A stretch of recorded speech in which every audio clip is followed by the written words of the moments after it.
the compound formed by the same element, but due to different structure and connectivity, but due to different structure but due to different structure and connectivity, its physical and chemical properties will be changed. Its physical and chemical properties will be changed. That is known as allotrophs. That is known as allotrophs. That is known as allotrophs. आगे लिखना 3 isotopes of carbon. 3 isotopes of carbon. 3 isotopes of carbon. पहला diamond, graphite and fluorine. Carbon, sorry, diamond, graphite and fluorine. Diamond, graphite and fluorine. ठीक है. अब फिर से पहला point डालना, डायमंड. डायमंड,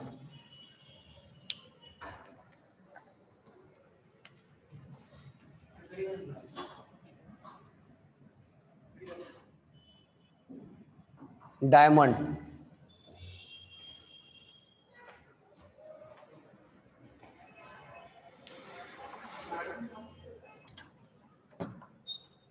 अब डायमंड के अंदर क्या होता है? डायमंड के अंदर एक कार्बन, कार्बन के वैलेंस इलेक्ट्रॉन कितने होते हैं? 4. ध्यान रखना, कार्बन 4 बॉन्ड बनाता है, कोवैलेंट बॉन्ड 4 बनाता है. तो एक कार्बन 4 कार्बन से अटैच होता है. फिर ये कार्बन 4 कार्बन से क्या होगा? अटैच होगा. फिर ये कार्बन 4 कार्बन से क्या होगा? अटैच्ड होगा. ये कार्बन 4 कार्बन से क्या होगा? ये कार्बन 4 कार्बन से क्या होगा? यानी जितने भी कार्बन दिखेंगे, अभी ये आगे जाएगा, जितने भी कार्बन दिख रहे हैं सारे कार्बन वो 4 कार्बन से कनेक्टेड होंगे और 4 बॉन्ड बनाएगा.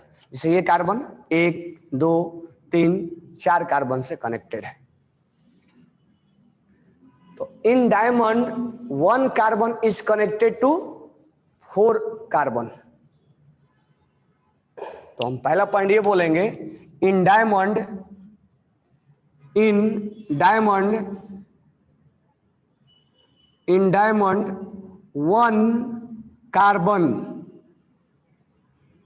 attached with other 4 carbon. In diamond 1 carbon is attached with other 4 carbon. कोई भी कार्बन हो वो 4 कार्बन से क्या होता है? अटैच्ड होता है.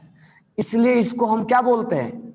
ये नेटवर्क स्ट्रक्चर 3D में, यानी इधर भी कनेक्टेड होगा, इधर भी कनेक्टेड होगा, इधर भी, 7 जगह कनेक्टेड होता चला जाएगा. तो ये क्या होता है? नेटवर्क स्ट्रक्चर बोलते हैं इसको. नेटवर्क स्ट्रक्चर होता है. इसको हम बोलते हैं कि डायमंड के अंदर क्या होता है? नेटवर्क स्ट्रक्चर होता है. और इस नेटवर्क स्ट्रक्चर की वजह से इसका मेल्टिंग पॉइंट बहुत ज्यादा हो जाता है. ऐसे हम नॉर्मली क्या बोलते हैं? नॉन मेटल का मेल्टिंग पॉइंट कम होता है, लेकिन ये एक्सेप्शनल में आता है. डायमंड का मेल्टिंग पॉइंट बहुत ज्यादा होता है, लगभग 3700 डिग्री सेल्सियस होता है. तो ड्यू टू इट्स नेटवर्क या जाइंट स्ट्रक्चर बोला जाता है. Due to its network structure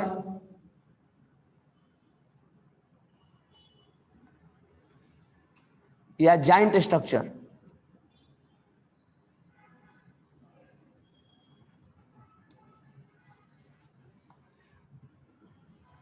its melting point and boiling point, या मेल्टिंग पॉइंट के लिए its melting point is very high. MP मतलब मेल्टिंग पॉइंट है। Due to its network structure और giant structure its melting point is very high. Melting point क्या होता है? High होता है।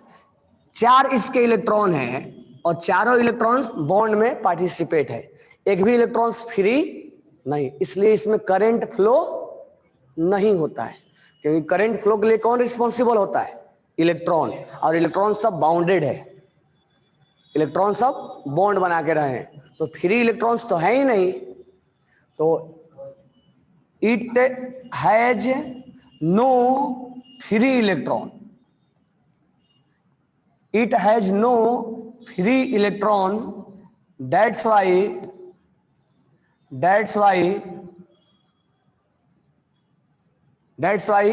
it is bad conductor of electricity या insulator होता है।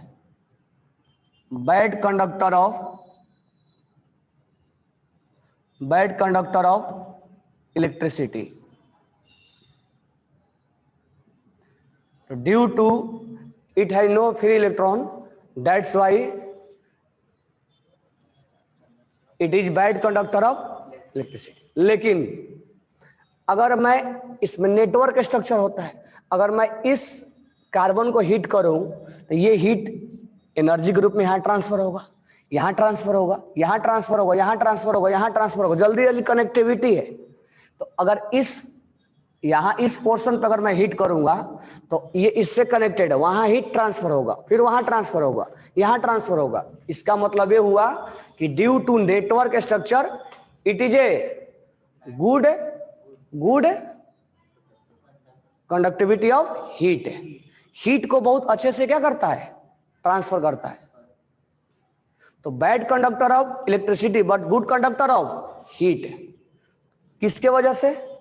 नेटवर्क स्ट्रक्चर, कनेक्टिविटी एक दूसरे के साथ। मैं इधर लिख दे रहा हूं, due to network structure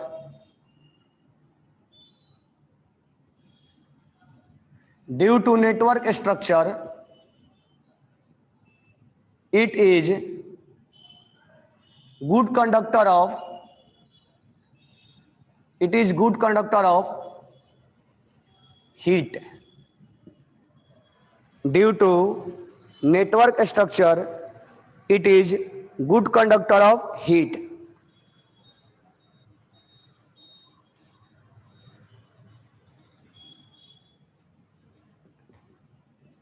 it has 3-dimensional rigid structure, solid होता है।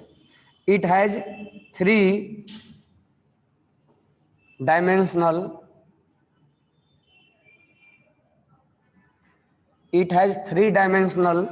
rigid मतलब solid structure. it has 3-dimensional rigid structure।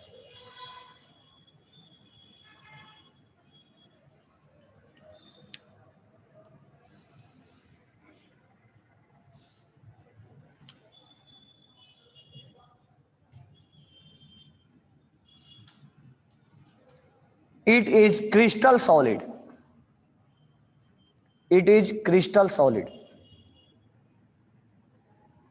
Crystalline. जब तुम जाओगे 12th क्लास में तो सॉलिड को 2 टाइप में डिवाइड किया जाता है, एक क्रिस्टलाइन सॉलिड और एक एमॉर्फस सॉलिड। जैसे ये मान लो, और ये सिंपली बता दे रहा हूं, ये प्लास्टिक है, अब ये क्या है? सॉलिड है, लेकिन ये ट्रू सॉलिड नहीं है। जो तुम नोटबुक है, जो पेपर है, सॉलिड है, लेकिन वो ट्रू सॉलिड नहीं है।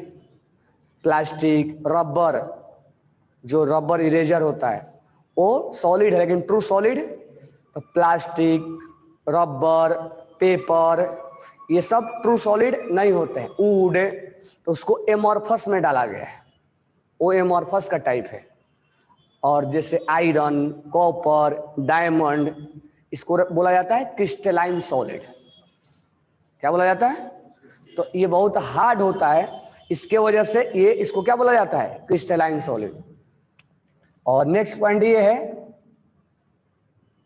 इसका, क्रिस्टलाइन सॉलिड की वजह से क्या होता है? ये बहुत हार्ड होता है। Due to crystalline solid it is hard, it is very hard. इसलिए इसका मेल्टिंग पॉइंट, बॉइलिंग पॉइंट क्या होता है? हाई होता है।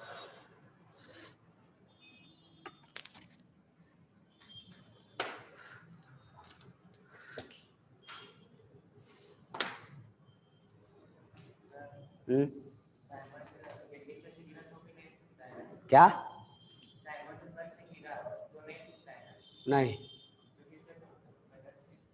हाँ कटर होगा। वो तो जो डायमंड एक्चुअली होता है ना, बहुत हार्ड होता है, वो ऐसे वो उसको ग्लास से कट किया जाता है। ऐसे नॉर्मली कट नहीं होता है, बहुत हार्ड होता है। ये लिखिए क्या, डायमंड के बारे में लिख लिए। तो डायमंड के अंदर स्ट्रक्चर कैसे होता है? एक कार्बन 4 कार्बन से अटैच होता है। नेटवर्क 3D स्ट्रक्चर होता है, और नेटवर्क और जॉइंट स्ट्रक्चर होता है। उसकी वजह से मेल्टिंग पॉइंट क्या होता है? हाई होता है। हार्ड क्या होता है? हार्डनेस बहुत ज्यादा होता है। इसके अंदर फ्री इलेक्ट्रॉन नहीं है, इसलिए इसमें करंट फ्लो, इंसुलेटर है ये, और ये हीट को बहुत अच्छे से फ्लो करवाता है। डायमंड के अंदर एक पॉइंट पर अगर हिट करेंगे दूसरे पॉइंट पर जल्दी से हिट हो जाता है। Good conductor of heat but bad conductor of electricity. और इसका नेटवर्क स्ट्रक्चर की वजह से गुड कंडक्टर होता है। और ये 3 डायमेंशनल रिजिड स्ट्रक्चर है। किस सॉलिड में रखा जाता है? क्रिस्टलाइन। एक सॉलिड होता है एमॉर्फस, लेकिन ये एमॉर्फस नहीं, ये क्या है? क्रिस्टलाइन है। Due to crystalline solid it is very hard. समझ में आ गया? अब आगे चीज को एक और पॉइंट लिख लो, इसका हाइब्रिडेशन sp3 होता है, लेकिन अभी तुम जब आओगे, जब केमिकल बॉन्डिंग पढ़ा लेंगे तब बताएंगे कि ये सब क्या होता है। तो इट्स हाइब्रिडाइजेशन,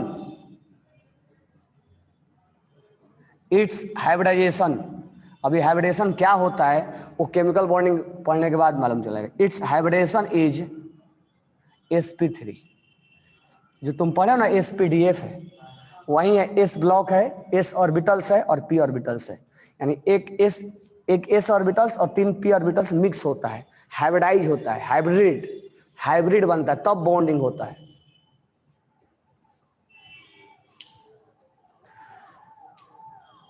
तो सबने राइट डाउन कर लिया?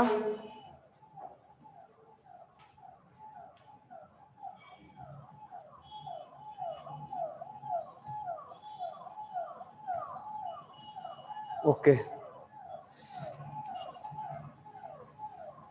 तो ये हमारा रहा डायमंड के बारे में। अब हम बातें करेंगे किसके बारे में? ग्रेफाइट के बारे में।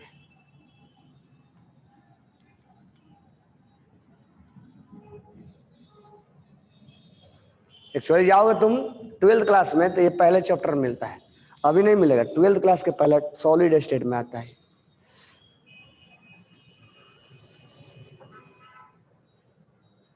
नेक्स्ट लिखना ग्रेफाइट।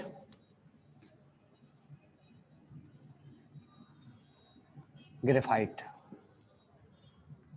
अब ग्रेफाइट भी तो कार्बन से मिलकर बना हुआ है, लेकिन इसके अंदर एक कार्बन केवल और केवल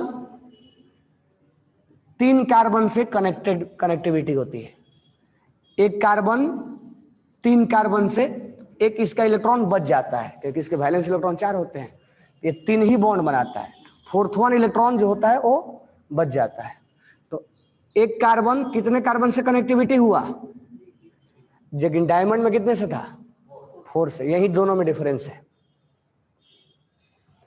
डायमंड के अंदर एक कार्बन 4 से कनेक्टिविटी होती है, लेकिन इसके अंदर 3 से अटैच होता है। देखो ये कार्बन 1 से 2 से और एक 3 से अटैच हुआ है। ये कार्बन 1 से 2 से और 3 से अटैच हुआ है। ये कार्बन 1 से 2 से और 3 से अटैच हुआ है। जबकि डायमंड में क्या होता था? अब ये अटैचमेंट हमने ऐसे बता दिया, तो इसमें पहला पॉइंट हमारा ये होगा कि इन ग्रेफाइट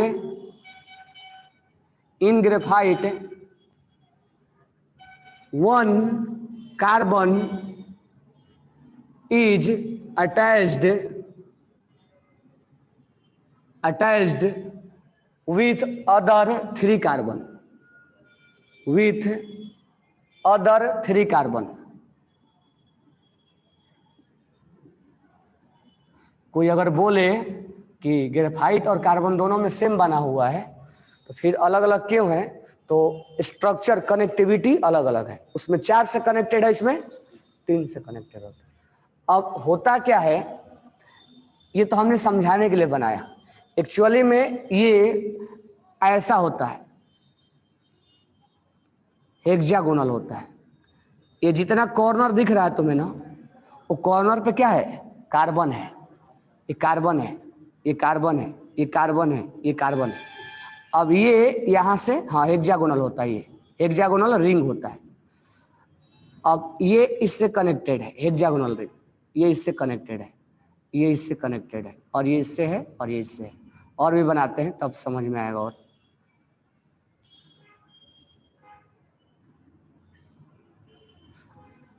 अब यहां पर एक और मैं बना रहा हूं नीचे।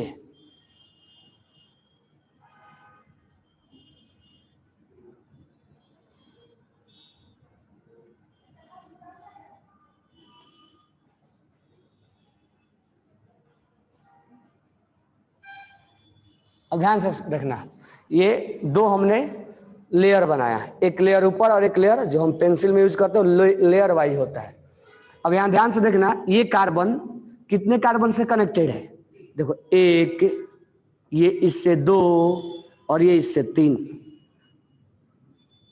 कोई भी कार्बन देखो, ये साइड वाला मत लेना, क्योंकि अभी आगे कनेक्टिविटी बढ़ता चला जाएगा। तो ये हमने साइड वाला नहीं देखना, बीच वाला देखना। इसको देख लो, ये 1 से कनेक्टेड है, 2 से कनेक्टेड है और ये 3 से कनेक्टेड है।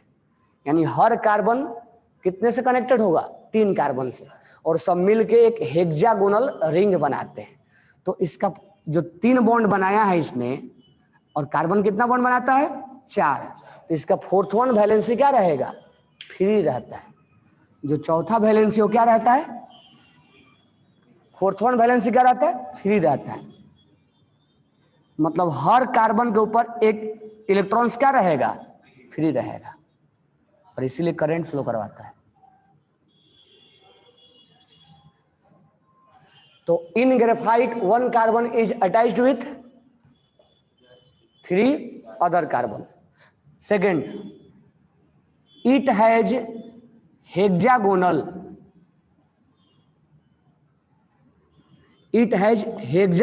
रिंग। हेक्सागोनल मतलब 6 मेंबर का।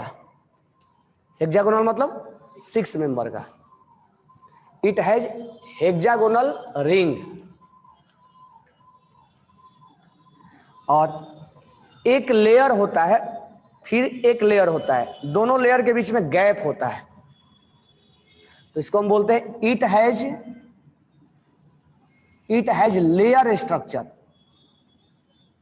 It has layer structure. एक जैसे ये लेयर बना ना, तो दूसरे लेयर के बीच में क्या होगा? गैप होगा। एक ऊपर से ऐसा रिंग बन गया, पूरा ऐसा रिंग बना हुआ, फिर एक रिंग यहां बनेगा, और ये रिंग और दूसरे रिंग के बीच में गैप होगा। उस गैप के बीच में वैन डर वाल फोर्स लगता है। एक गैप से दूसरे गैप के बीच में वैन डर वाल फोर्स लगता है। जैसे ये गैप आ गया इसमें, तो ये गैप और ये गैप अगर रहेगा तो उसके बीच में फोर्स ऑफ अट्रैक्शन लगता है। तो 2 गैप के बीच में van der Waal force apply होता है।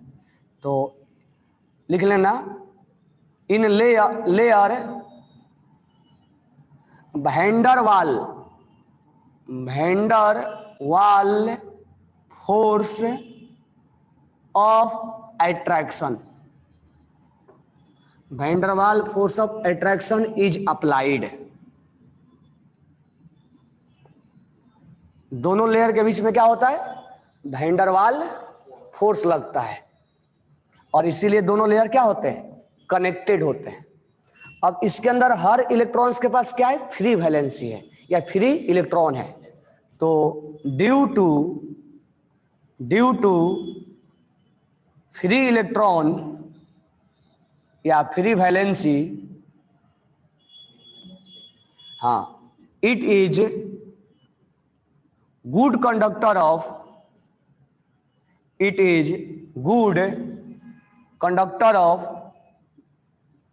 इलेक्ट्रिसिटी।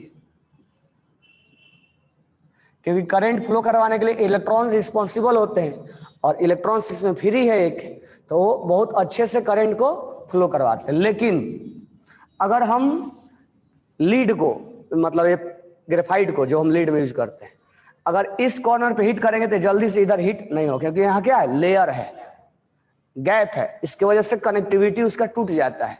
तो it is a bad conductor of heat. तो it is bad conductor of heat. It is a bad conductor of heat. अब ध्यान देना, अब जैसे हम बाइक चलाते हैं तो उसमें फ्रिक्शन को कम करने के लिए क्या यूज करते हैं? ऑयल वगैरह यूज करते हैं। लेकिन मान लो कोई कंपनी के अंदर, एमआईडीसी के अंदर मशीन 500 डिग्री पे काम कर रहा है, तो 500 डिग्री पे तो ऑयल लगाएंगे नहीं, ऑयल क्या हो जाएगा? वेपराइज हो जाएगा ना। तो वहां पर इसको हम फ्रिक्शन को कम करने के लिए, क्योंकि इसके बीच में क्या होता है? गैप होता है, स्लाइड मारता है ऐसे, तो क्योंकि ये बहुत ज्यादा टेम्परेचर को बियर कर सकता है, ये वेपर नहीं बनेगा ना, ये तो सॉलिड है। तो इसको हाई टेम्परेचर पे फ्रिक्शनलेस बनाने के लिए हम यूज करते हैं। तो ड्यू टू ए गैप के वजह से, तो due to layer, it is used as a frictionless substance at very high temperature.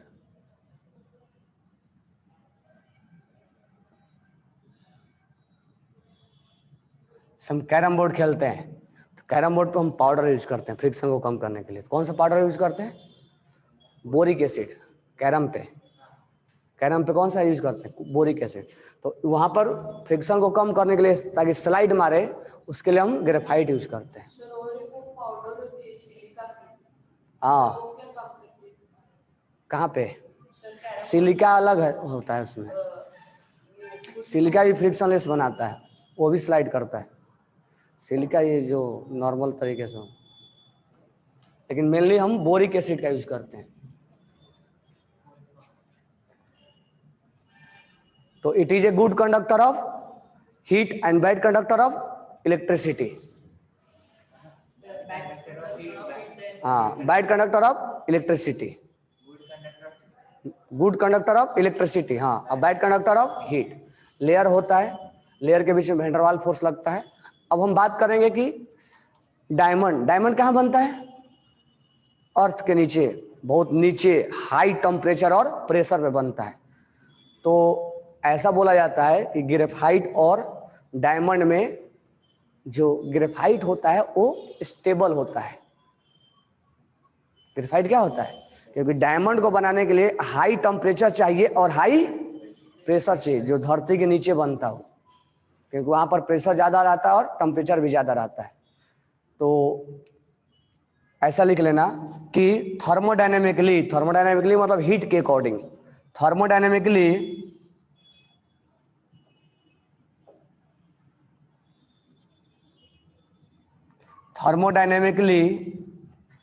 Graphite is graphite is more stable than diamond. JEE में पूछा हुआ स्टेटमेंट है ये जेई का स्टेटमेंट बोल रहा हूं। Thermodynamically graphite is more stable than diamond. ये जो बता रहा हूं जितना स्टेटमेंट ना सब पूछा हुआ है, इसलिए बोला इंपॉर्टेंट है ये 12th क्लास में पढ़ना होता है। तो उसमें एक स्टेटमेंट पूछा है, तो हर क्वेश्चन हार्ड थोड़े ना होता है।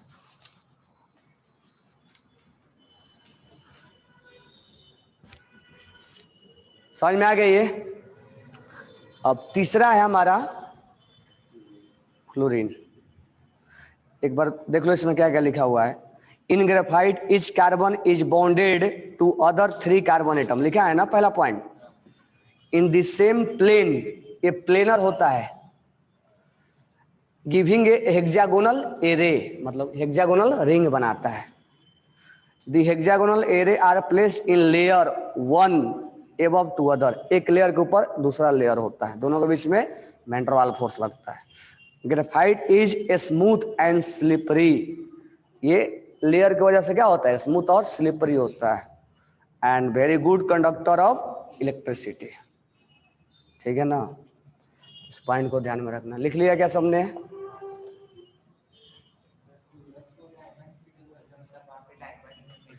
नहीं नहीं, वहाँ कटिंग होती है, डायमंड ऐसा नहीं वहाँ मिलता है। वहाँ पर सूरत में वो कटिंग होती है, वहाँ शाइनिंग लाने के लिए उसको वो करते हैं। सबने लिख लिया?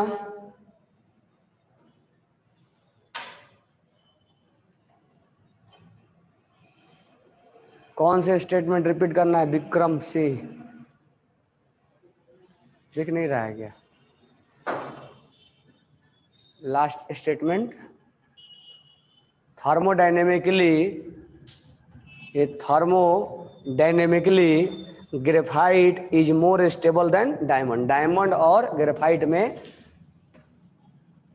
ज्यादा स्टेबल ग्रेफाइट होता है। सबने राइट डाउन कर लिया?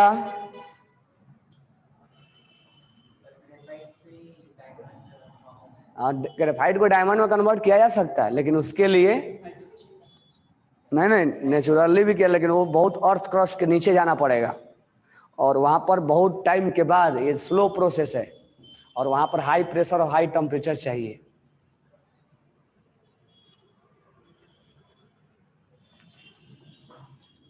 अब तीसरा है हमारा फ्लोरीन, जिसको हम बक्की बॉल बोलते हैं, फुटबॉल के जैसे। फुटबॉल देखे ना, फुटबॉल में देखे वो रिंग होता है, हेक्सागोनल रिंग होता है, उसके ऊपर होता है ना 5 मेंबर का या 6 मेंबर का, उसको हम बक्की बॉल बोलते हैं, या बक मिनिस्टर भी बोलते हैं इसको। बक मिनिस्टर, ये फ्लोरीन, ये इसका ही एलोट्रॉप्स है फ्लोरीन। तो डायमंड और ग्रेफाइट तो हम ज्यादा सुनते हैं, फ्लोरीन ज्यादा नहीं सुनते हैं, तो इसके बारे में लिख लेना फ्लोरीन। तो इसमें लिखना fluorine,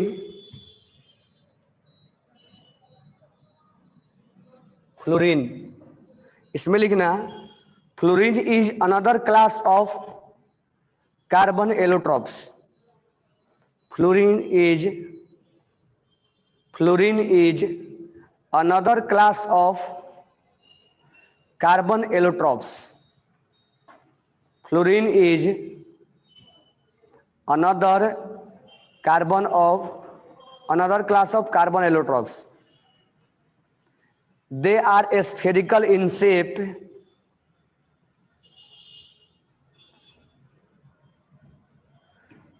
They are spherical in shape, which contain carbon ring,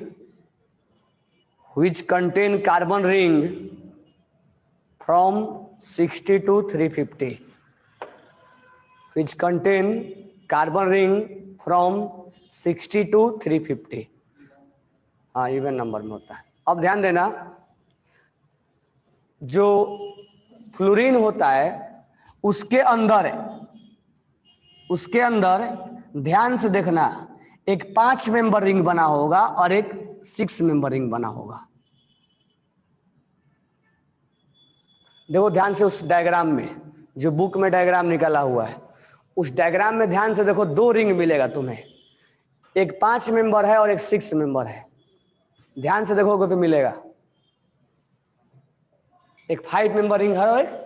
तो नीचे नेक्स्ट पॉइंट लिखना, fluorine form by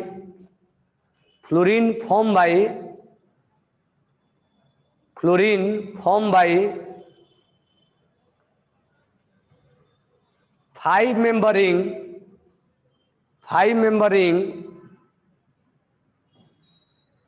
and 6 member ring। अब दूसरा पॉइंट, जब ये 5 मेंबर रिंग और 6 मेंबर रिंग आपस में कनेक्ट होते हैं तो 5 मेंबर रिंग 5 मेंबर से कनेक्ट नहीं होता है। 5 मेंबर किससे कनेक्ट होगा? 6 मेंबर। 6 मेंबर 6 से कनेक्ट हो सकता है, लेकिन 5 से कनेक्ट, उसमें देखो ध्यान से, 5 मेंबर रिंग 5 से कनेक्ट नहीं हुआ होगा।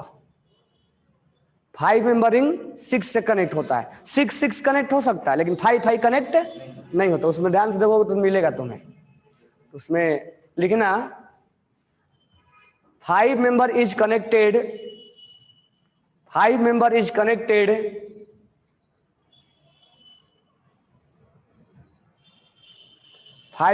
is connected आदित्य, हिंदी में इसको क्या बोलते हैं? हिंदी में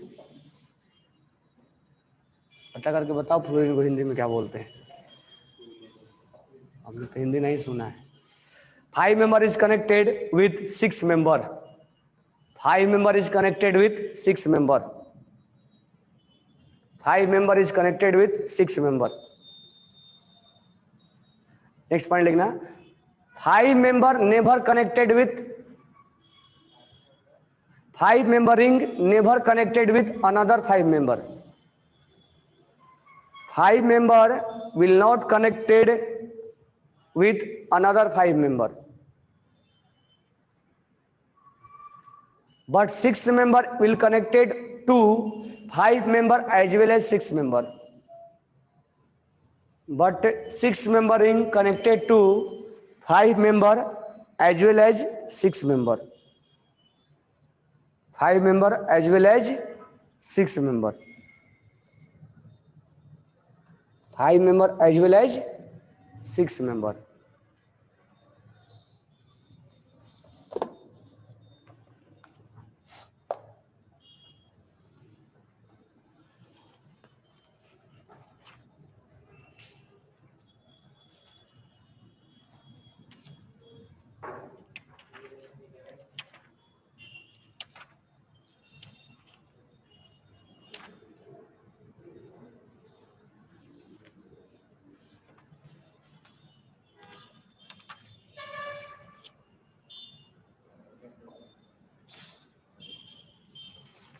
आगे लिखना, it is also known as bucky ball. Football bucky ball जानते हो ना, ऐसे खेला जाता है, वो फुटबॉल का जैसा थोड़ा लॉन्ग टाइप का होता है। It is also known as bucky ball. It is also known as bucky ball, soccer ball. It is also known as bucky ball, soccer ball, and also called Buckminster fluorine। also called BUCK, Buckminster, MINISTER, Buckminster fluorine।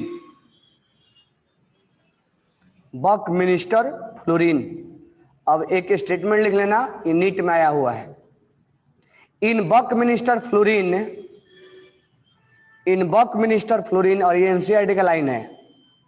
In Buckminster fluorine contain 26 member ring,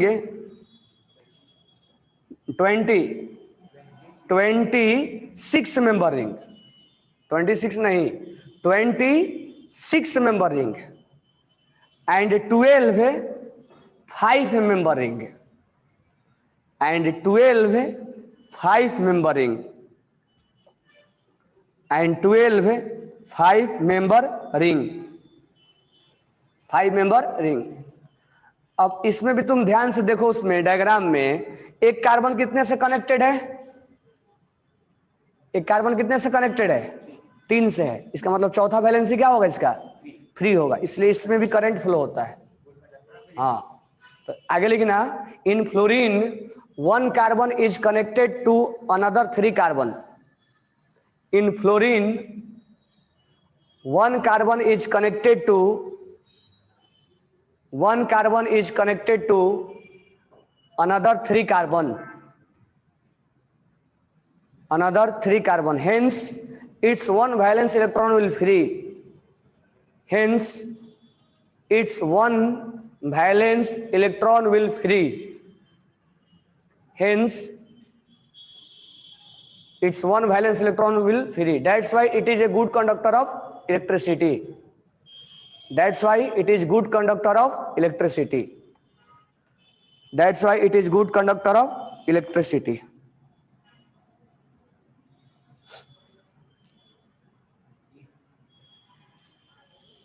आगे लिखना,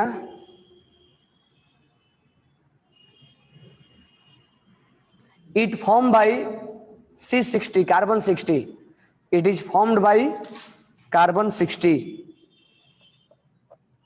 it is formed by carbon 60 60,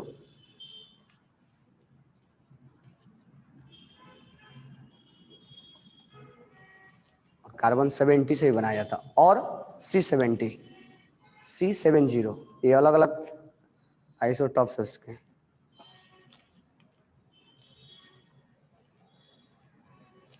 आगे लिखना, next point डाल के लिखना, density of, उसका point है लेकिन, density of graphite is less than diamond, density of graphite is less than diamond. Diamond में डेंसिटी क्या होता है? ज्यादा होता है। Density of graphite is less than diamond. Graphite is more chemically active, मतलब ये ज्यादा रिएक्शन उससे ज्यादा देगा। Graphite is more chemically active, graphite is more chemically active, graphite is more chemically active. आगे लिखना, heat of formation is zero. अब ये टर्म समझ में नहीं आएगा, मैं बस लिख दे रहा हूं, लिखना heat of formation, heat of formation, heat of formation delta HF बोला जाता है। डेल्टा HF मतलब बनाने में इसको कितना हीट लगा या नहीं, तो डेल्टा HF क्या होता है? जीरो। तो लिख लेना ग्रेफाइट का, तो delta HF heat of formation, heat of formation, heat of formation for graphite, heat of formation for graphite will be zero, यानी delta H will be zero. ठीक है, तो ये हमारा एलोट्रॉप्स इतना ही है, थोड़ा सा एडवांस करके पढ़ा दिया, बाकी 12th में समझ में आ गया ना। 12th में थोड़ा हाइब्रिडेशन के रिगार्डिंग बात करेंगे हम। यहाँ पर हाइब्रिडेशन, बॉन्ड लेंथ, किसका बॉन्ड लेंथ ज्यादा है किसका कम है, तो सब 2 कार्बन के बीच में किसका बॉन्ड लेंथ ज्यादा है किसका बॉन्ड लेंथ कम है, ये सब हमने नहीं किया, तो केमिकल बॉन्डिंग तुम पढ़े नहीं। तो कल हम स्टार्ट करेंगे unique properties of carbon compound, जिसमें हम केटिनेशन के बारे में बात करेंगे, और ये बात करेंगे कि कार्बन कितना कितना बॉन्ड बनाता है, सिंगल बॉन्ड बनाता है, डबल बॉन्ड बनाता है और ट्रिपल बॉन्ड बनाता है। तो केमिकल बॉन्डिंग तो पढ़े नहीं, लेकिन थोड़ा बहुत उसका आइडिया हम दे देंगे। उसके बाद हम क्लासिफिकेशन ऑफ कंपाउंड स्टार्ट करेंगे, उसके ये आइसोमेरिज्म दिया है वो बाद में देखेंगे। ठीक है, पहले हम methane, ethane, propane, butane, cyclic, ये सब फंक्शनल ग्रुप से फेमिलियर हो जाएंगे, उसके बाद देखेंगे। Okay, thanks to all.